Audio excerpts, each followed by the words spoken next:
Time is the inexplicable raw material of everything. With it, all is possible. Without it, nothing.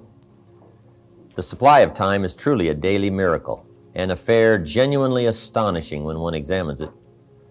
You wake up in the morning and lo, your purse is magically filled with 24 hours of the unmanufactured tissue of the universe of your life. It is yours. It is the most precious of possessions. No one can take it from you. It is unstealable. And no one receives either more or less than you receive. In the realm of time, there is no aristocracy of wealth and no aristocracy of intellect. Genius is never rewarded by even an extra hour a day. And there is no punishment. Waste your infinitely previous commodity as much as you will, and the supply will never be withheld from you. Moreover, you cannot draw on the future. Impossible to get into debt. You can only waste the passing moment. You cannot waste tomorrow. It is kept for you. You cannot waste the next hour. It is kept for you. You have to live on this 24 hours of daily time. Out of it, you have to spend health, pleasure, money, content, respect, and the evolution of your immortal soul. Its right use, its most effective use, is a matter of the highest urgency and of the most thrilling actuality. All depends on that. Your happiness, the elusive prize that you are all clutching for, my friends, depends on that. We shall never have any more time. We have, and we have always had, all the time there is. How is it that we have more tips and tricks, tools and technology, calendars and checklists than ever before, and yet we still always seem to be behind? How is it that we work longer hours? We're moving faster than we've ever moved in history, and yet we never seem to be caught up?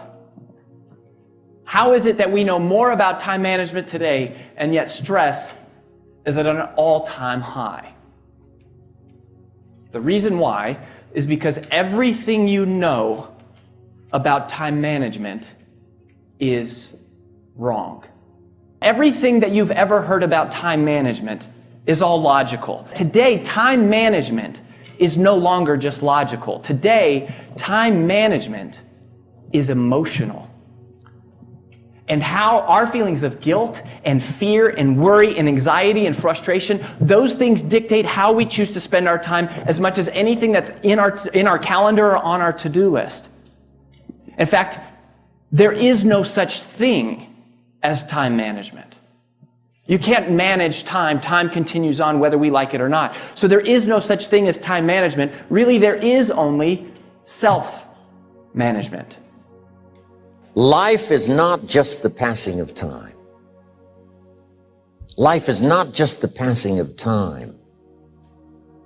Life is a collection of experiences, their frequency and their intensity. Life is not just watching the clock tick away. Life is a collection of experiences, their intensity, their frequency. When my friend Mark died at age 44, someone says, that's young to die. But what if he lived 4 lifetimes in one? It might not be too young.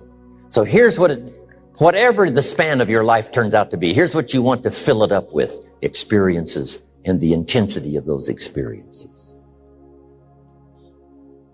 Learn to study what we call majors and minors.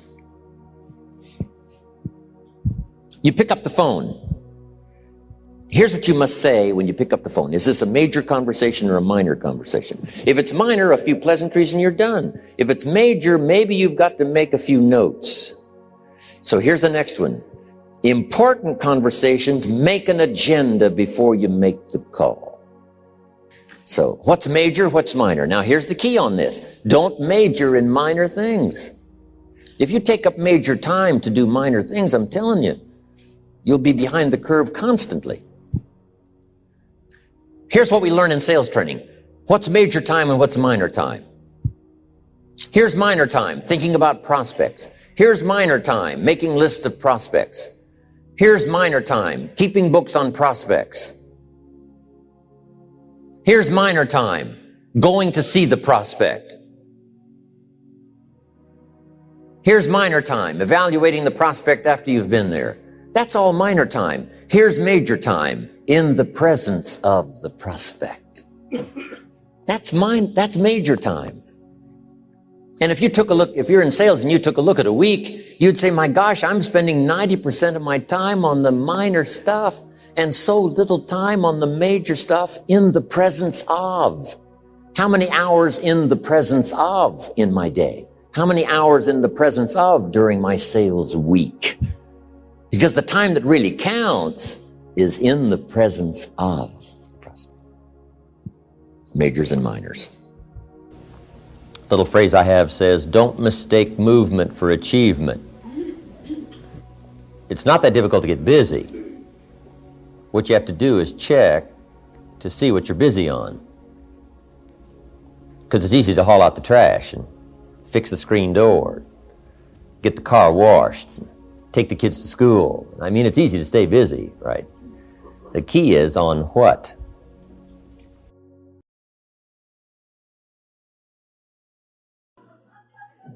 You cannot solve today's time management problems with yesterday's time management thinking. What we've noticed is the emergence of a new type of thinker, somebody that we refer to as a multiplier. And multipliers use what we call three-dimensional thinking. While most people only make decisions based on urgency and importance, multipliers are making a third calculation which is based on significance. And if urgency is how soon does something matter, and importance is how much does it matter, then significance is how long is it going to matter. If you think about the modern day to-do list, which is one of the key strategies or tools that we have, we ask ourselves when we assemble our to-do list, we say, what's the most important thing I can do today? But that is not how multipliers think. Multipliers instead ask the question, what can I do today that would make tomorrow better? What can I do right now that would make the future better? They're making the significance calculation. See, when I say multiply your time, that might sound a little bit superfluous. It might sound like an over-exaggeration, but it really is not. Now, while it is true that we all have the same amount of time inside of one day, 24 hours, 1,440 minutes, 86,400 seconds. And there's nothing that any of us can do to create more time in one day, but that's exactly the problem. That type of thinking is the problem. What we have to do is break out of that paradigm and instead think about tomorrow. And that brings us to the premise for how you multiply time. The way that you multiply time is simple. You multiply your time by giving yourself the emotional permission to spend time on things today that give you more time tomorrow. That's the significance calculation. You multiply time by giving yourself the emotional permission to spend time on things today that create more time tomorrow. The significance calculation changes everything. When you work, work. When you play, play. Don't mix the two. Don't work at play. I used to take my family to the beach and I would bring my briefcase. I learned not to do that. Or at the beach, I'm saying I should be at the office. I should be at the office. Now my family's upset because I'm at the beach and I'm thinking office, office, office. Now when I'm at the office, I'm thinking what? I got to get my family to the beach, the beach, the beach. So things are not going too well at the office because I'm thinking beach, and things are not going too well at the beach because I'm thinking office. Here's what I learned to do. At the beach, be at the beach. At the office, be at the office. When you work, work. When you play, play. Don't mix the two. Don't work at play. Now here's one of the most important ones. Don't play at work. Work is too serious. You don't want the reputation of being the office joker. It's not a good one. Yes, there's time for some pleasant stories. Yes, there's time for a little humor. Yes, best if it's a happy office, of course. But I'm telling you, you got to be serious about work because you're parting with a piece of your life for the work you do. Your work costs you a piece of your life. Here's what it's called. Serious business. Not grim, not unhappy, but serious. You got to treat work with all due conservative passion because it's leading you to your future. Next time management essential is concentration, zeroing in. Preoccupation is fatal. both on the freeway and in business. You got to keep your mind concentrated. I have a little rule that says, don't start the business day till you get to the office. I used to start my business day in the shower or at the breakfast table, and it just messed up a lot of things. I'm sitting at the breakfast table, guess where my mind is? At the office. I even got mixed up going to the beach and, trying to, do some relaxing time. But sure enough, when I'm in the office, I'm thinking about the beach. And when I'm on the beach, I'm saying I should be at the office. Now, see, that's mixed up. We quoted that little quote from the Reader's Digest in the evening seminar, right? Wherever you are, be there. If you're at the breakfast table, be there. When you're having a conversation with somebody, be there. When you're on your way to work, be there. Enjoy the ride. Take a look around you. What's going on? Study human nature. What's happening? Be there. And then when you get to the office, go for it. Next time management essential is learn to say no. Boy, it's easy to overload your calendar, get yourself into all kinds of time management problems simply because you didn't have the strength to say no when you should have said no. It's much more difficult to say no and then try to get out of it later, call back, make the arrangements, go through the whole embarrassment. Better to say no than to say yes and have to back out. Ron Reynolds has a good phrase that says, don't let your mouth overload your back. That's good.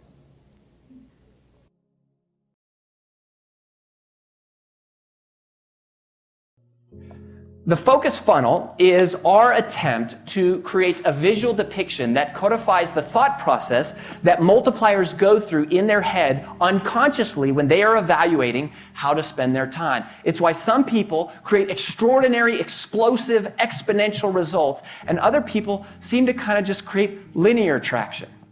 And it works like this. If your tasks all come into the top of the funnel, the first question a multiplier asks is, can I eliminate this? Is it even worth doing? It's another example how everything you know about time management is wrong, or at least that it has changed, because most of us use to-do lists, and multipliers realize that next generation time management has much more to do with what you don't do than what you do. Time multipliers realize that perfection is achieved not only when nothing more can be added, but when nothing more can be taken away. It is the permission to ignore. Because anything that we say no to today creates more time for us tomorrow. The challenge emotionally is that we struggle with guilt and we struggle with wanting to say no, but really feeling like we have to say yes. And so we go through life trying to never say no. And in one of the interviews I conducted with the multiplier, they said something that changed my life. They said, Rory, it's futile to go through life trying to never say no. What you have to realize is that you are always saying no to something. Because anytime you say yes to one thing, you are simultaneously saying no to an infinite number of others. If you can't eliminate the task, the next question is, can I automate the task? Anything that I create a process for today saves me time tomorrow.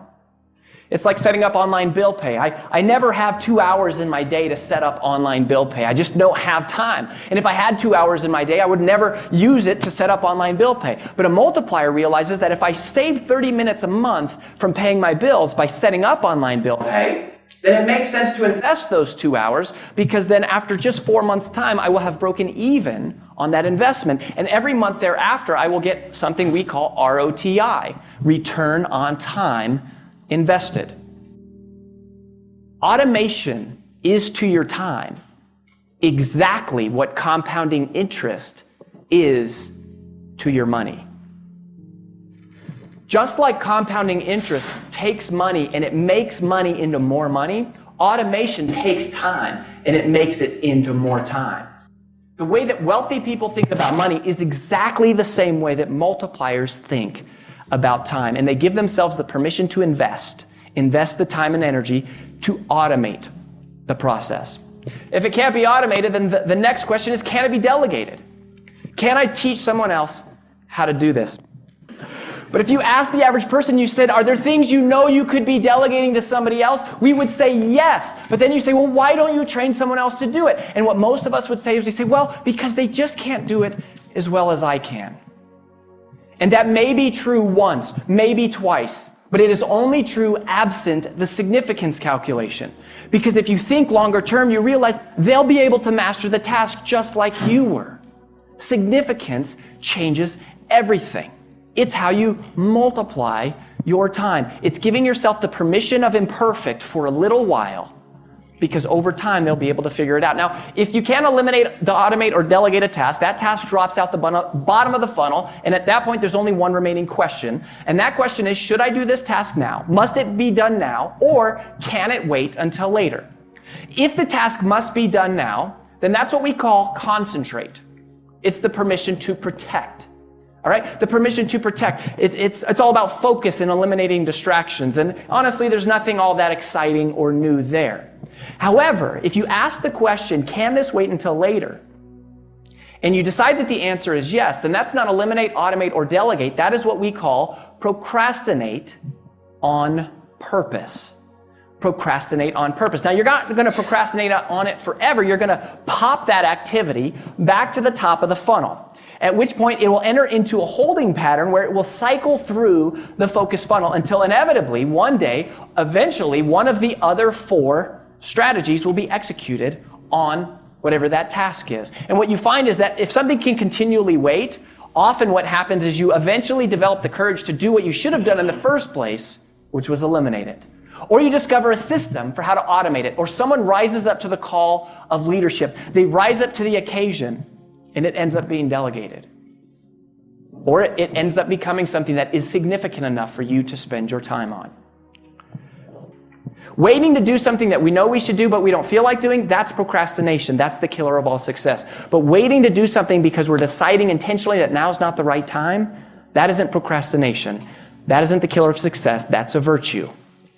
And it's an art form that the world really needs, which is patience. The patience to put off the insignificant things, like checking email 24 hours a day, 7 days a week. You multiply your time by giving yourself the emotional permission to spend time on things today that create more time tomorrow. And regardless of your religious affiliation or your spiritual beliefs, hopefully you'll have an appreciation for the way that Scripture says the world was created. And in Genesis, God has created this perfect world. And it says something amazing, that we're created in His image. And then in Genesis chapter 1, verse 28, He gives the first command to all of humanity. And what is that command? Thou shalt have no other gods before me? No. Is it love thy neighbor as thyself? No.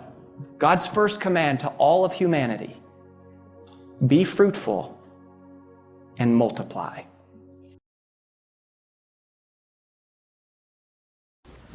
Next, the time you've already committed to labor is enough time. If you're working already 8-10 hours a day, that's about it. You just can't work much more than that. Bursts at a time, you can work 12, 14, 16, right? You know, I'm sure we've all learned to do that, put in the extra time. But after a while, you pretty well have to put your life in balance, or your health is in jeopardy, and your heart's in jeopardy, your blood pressure is in jeopardy, a lot of things, if you don't stay in balance. So you don't have to put in any more hours, probably. All you have to do is just make better use of the hours. A cliche we've all heard. It's not the hours you put in, it's what you put in the hours that counts. Just be more alert to the things that might be stealing your time. Here's why. Time is like capital. You can't let someone steal your seed corn. You can't let someone steal your capital. And you can't let someone steal your time. You must designate your time. And some of the time that you designate, you must not let anyone steal. Casual time, you might let someone intrude and steal a little bit and take a little bit, but not serious time.